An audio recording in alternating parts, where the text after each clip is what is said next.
انانیت، نفسانیت اور روزہ۔ انسان جنت کی راہ کا ازلی مسافر ہے۔ روز ازل جب اس نے بار امانت کو اٹھانے کا فیصلہ کیا تو اس مشقت کو جھیلنے کا اصل مقصد جنت کی ابدی بادشاہی کو حاصل کرنا تھا۔ زمین سے لے کر آسمان تک پھیلی ہوئی خدا کی عظیم سلطنت میں حکومت کرنے کا پروانہ حاصل کرنا تھا۔ یہ وہ اعزاز تھا جو نہ فرشتوں کو ملا نہ جنوں کو، نہ آسمان اس سفر میں اترنے کی ہمت کر سکا نہ زمین، نہ پہاڑ اس بلندی کو پہنچ سکے اور نہ سمندر اس کا حوصلہ کر سکا۔ جنت کی یہ منزل ایک سیدھے راستے پر واقع ہے۔ سیدھا راستہ یہ ہے کہ زندگی کے ہر موڑ پر جہاں رب کا حکم آئے گا، انسان وہی رخ اختیار کرے گا جو رب کو پسند ہوگا۔ اس سیدھے راستے میں اصل رکاوٹ انسان کے اندر سے آتی ہے اور دو پہلوؤں سے آتی ہے۔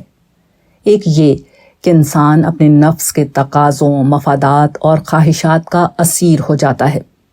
دوسری یہ کہ انسان انانیت کا شکار ہو کر سچائی کا انکار کر دیتا ہے۔ چنانچہ ان دو پہلوؤں سے انسانوں کی مدد کے لیے اللہ تعالیٰ نے رمضان کا مہینہ مقرر کیا، جس میں دو عبادات ان دونوں مسئلوں کا علاج کرتی ہیں۔ شرط یہ ہے کہ انسان ان عبادات کو ان کی حقیقی روح کے ساتھ ادا کرے۔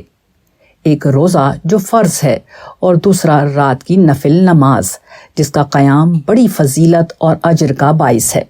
روزہ انسان کو نفس اور اس کے تقاضوں کے خلاف جنگ کرنا سکھاتا ہے۔ یہ انسان کو بتاتا ہے کہ انسان کا ارادہ اتنا طاقتور ہے کہ وہ اپنے آپ سے لڑ کر اپنی بنیادی ضرورت، بھوک اور پیاس اور اپنی بنیادی خواہش یعنی میاں بیوی کے تعلق سے خود کو روک سکتا ہے۔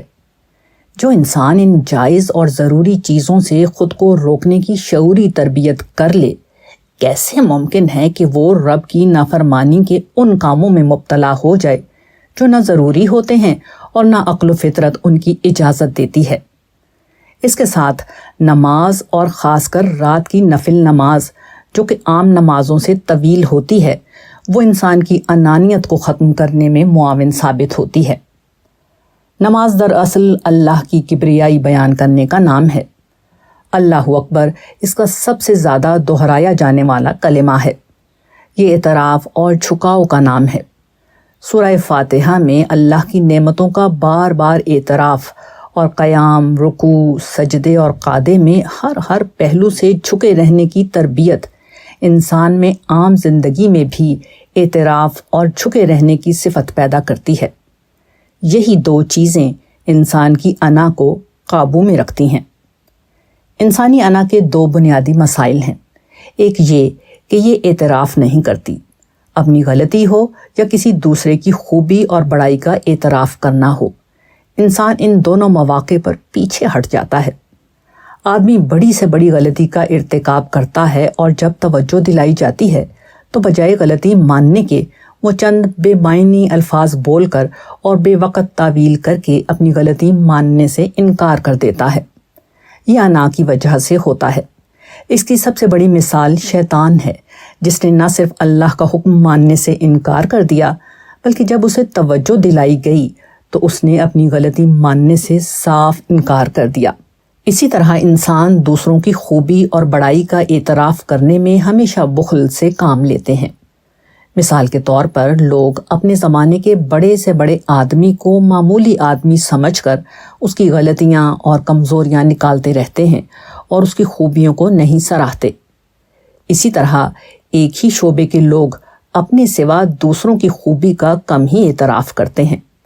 اس کے بجائے انسان ہمیشہ خود کو نمایاں کرنے، اپنی تعریف سننے اور اپنے آپ کو اہم سمجھنے کو پسند کرتے ہیں۔